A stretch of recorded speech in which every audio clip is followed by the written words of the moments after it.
Violin, viola, I think, without question, are excellent instruments for just about any dance. Just about. Mellow, what's it called? Flugelhorn. Flugelhorn.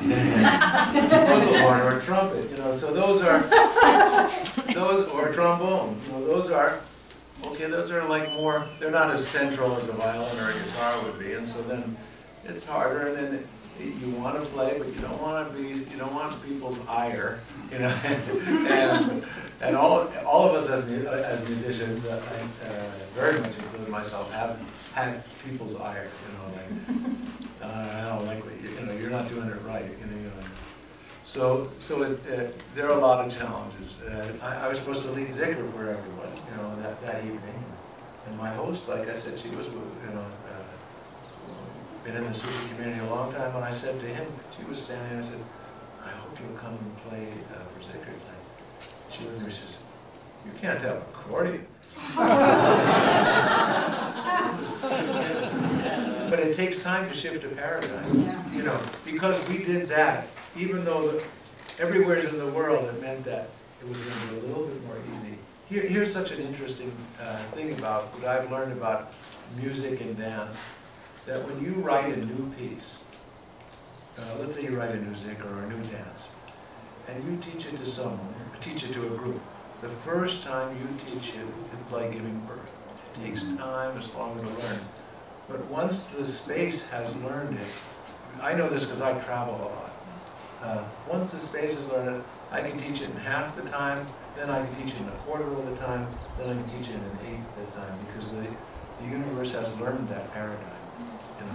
And so it's delightful to have the accordion, and maybe there's other instruments we don't know how they'll fit, or how flugelhorn is going to fit. Or, we have to find those, and let people's ears get used to something different. But I also want to open up the possibility that each of us, have developed habits of how things should be, including us as dance leaders.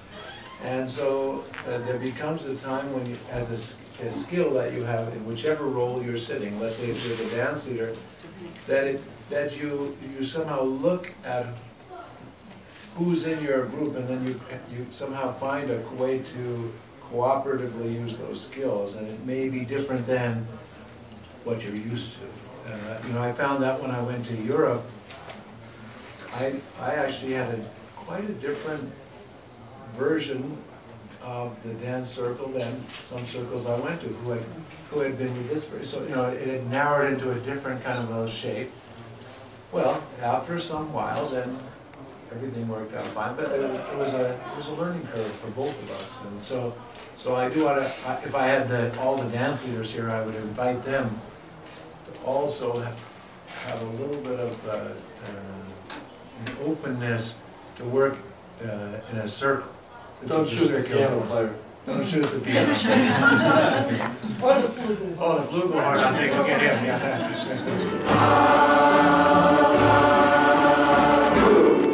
Samudra and I were talking about this before the meeting, and she had an excellent idea, I thought.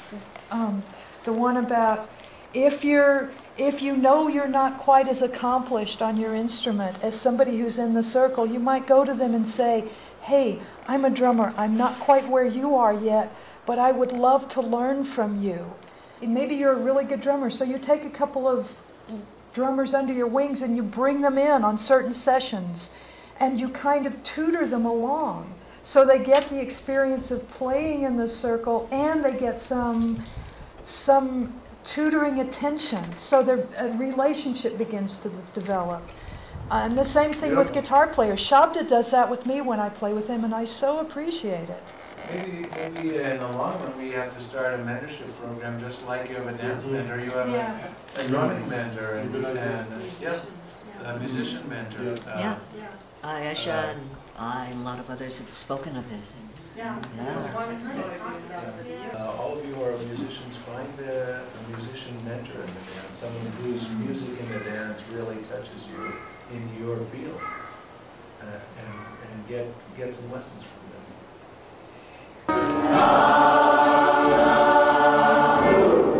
Trying to understand what key the dance should be in.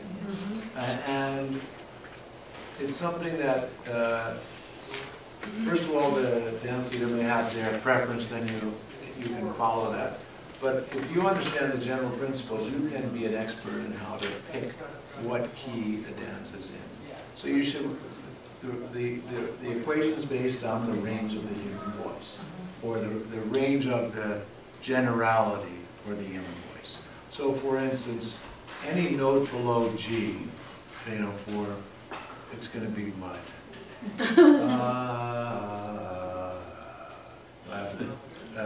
It's going to be too low. So if that was the C, that's quite low. So you'd be better off. We're doing that dance. We're doing in G, right? Right? Rahman Arayim, that when verses started, because that's somehow a central place for the voice. So then you have to also know, like for instance, last night we did La ilaha illallah, La ilaha illallah. So it's low in B flat. But why is it low in B flat? Because la la, you have to sing la. We could do it in C. La ilaha. Now it's a little more restrained. If you did that dance in D, it's high. So, and some of the dances have a wide range, some of them have a narrow range. So you have to analyze what's the lowest note and the highest note in the melody of the dance. And then you find a range. And then you should also know that the human voice is lower in the morning and higher in the evening. I mean, the range of it, by at least a full pitch. So, if you're going to be teaching dance in the morning, you're probably going to take a little bit of a lower key. And in the evening, when you want to brighten things up, what you might have done in the key of C or even D flat, you might do in the key of D, if the range is there. D's are much more brighter key. Each of the keys have their own, they really touch the space. So, and then after a while you start saying, and you might have a convention of doing that dance and seeing, and today you start and you listen to the voices and you hear, okay, hold on for a second, we're doing it in D. Or no, we're going to do it in B flat or anything like that. And like for the guitarists and for the drummers, that's easy. And for all the other instrumentalists, we apologize for the skills. Even though I may have been insensitive different times, now often if I'm with a keyboard player, I'll say, can you play this in D? Is this all right for you? And so if they can't, then I'll go to C or B flat or whatever key. You somehow have to orchestrate the skills you have in your circle.